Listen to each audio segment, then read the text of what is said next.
अब मदरसों में पढ़ाया जाएगा ऑपरेशन सिंदूर। अभी तक तो इस बात पे चर्चा हो रही थी। कांग्रेस पार्टी के कई ऐसे नेता हैं जो ये कह रहे थे कि ऑपरेशन सिंदूर नाम में गड़बड़ी है, नाम ऐसा नहीं रखना चाहिए था, ये दिक्कत वो दिक्कत, इसका सबूत उसका सबूत छोड़ दो। अब तो किताबों में इतिहास के तौर पर बच्चों को ज्ञान हासिल हो इसके तौर पर पढ़ाया जाएगा ऑपरेशन सिंदूर। ऑपरेशन सिंदूर मदरसों में पढ़ाया जाएगा। मदरसों में एक पाठ्यक्रम के रूप में, एक चैप्टर के रूप में एक अध्याय जोड़ा जाएगा जिसका नाम रखा जाएगा ऑपरेशन सिंदूर। और ऑपरेशन सिंदूर में यह बताया जाएगा कि किस तरीके से पहलगाम में आतंकवादी आते हैं और मारते हैं। इसके बीच की कहानी आप सोचिएगा मैं क्या बोलना चाह रहा था। और मारते हैं और मारने के बाद किस तरीके से भारतीय सेना मुंह तोड़ जवाब देती है उन आतंकवादियों को, जिन आतंकवादियों ने हिंदुस्तान में घुस करके किसी को, निहत्तों को मारने की कोशिश की थी। अभी कांग्रेस पार्टी जो सवाल खड़ा कर रही है वो सवाल खड़ा करती रहे, लेकिन धामी सरकार सवाल छोड़ दीजिए, नए नए आयाम स्थापित करती जा रही है। कैसे आयाम? इसके पहले उत्तराखंड में ही मदरसा बोर्ड में, मदरसों में पढ़ाए जाने वाली बात की जा रही थी कि यहाँ पर श्री राम जी के चरित्र को पढ़ाया जाएगा, श्री राम के बारे में पढ़ाया जाएगा। और अब शम्मू कश्मीर जी ने यह कह दिया, चूंकि वो मदरसा बोर्ड के अध्यक्ष हैं, तो उन्होंने ये कह दिया कि अब यहां पर हम क्या पढ़ाएंगे, ऑपरेशन सिंदूर भी पढ़ाएंगे। तो ये जो प्रेम है कि किस तरीके से सभी लोगों को मुख्य धारा से जोड़ा जाए। मुख्य धारा समझते हैं आप? अरे भाई, जैसे कहा यह जाता है कि मदरसों में जो है सिर्फ और सिर्फ धर्म की तालीम दी जाती है, तो उस तालीम को, सिर्फ तालीम को वहां तक सीमित न करके बिल्कुल वैश्विक रूप से जोड़ा जाए।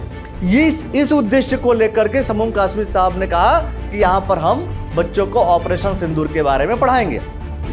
हालांकि धामी सरकार का कोई पहला फैसला नहीं है, धामी सरकार ये कोई पहली बार करने नहीं जा रही है। धर्मांतरण कानून धामी सरकार लेकर के आती है। धामी सरकार ये कहती है कि अवैध मजार तोड़े जाएंगे। धामी सरकार ये कहती है कि अवैध मदरसे हैं उसको तोड़ा जाएगा, अवैध मदरसे बंद हो जाएंगे।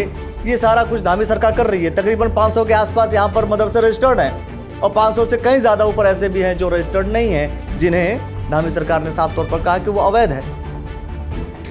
तो ये तो खैर राजनीति चलती रहेगी, सोचने वाली बात है। जरा बताएंगे इसके बारे में क्या कि धामी सरकार को मदरसों में पढ़ने वाले छात्र छात्राओं की इतनी चिंता क्यों है, मदरसा बोर्ड की चिंता क्यों है, मदरसा में पढ़ने वाले छात्र छात्राओं की चिंता क्यों है, मदरसा की चिंता क्यों है, मदरसों की चिंता क्यों है।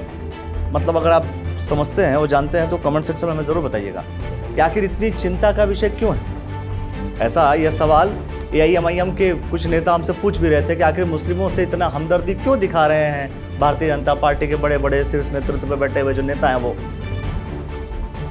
तो मैं आपसे पूछ लेता हूँ, आप बताइए आपको क्या लगता है कि क्यों आखिर सरकार, खासतौर पर मैं कहूँ कि उत्तराखंड सरकार मदरसा में पाठ्यक्रम के तौर पर ऑपरेशन सिंदूर एक नए अध्याय के रूप में, नए पाठ्यक्रम के रूप में ऐड ऑन करके पढ़ाने जा रही है। इसे लेकर के आप क्या कहेंगे? क्या ये उचित है, अनुचित है?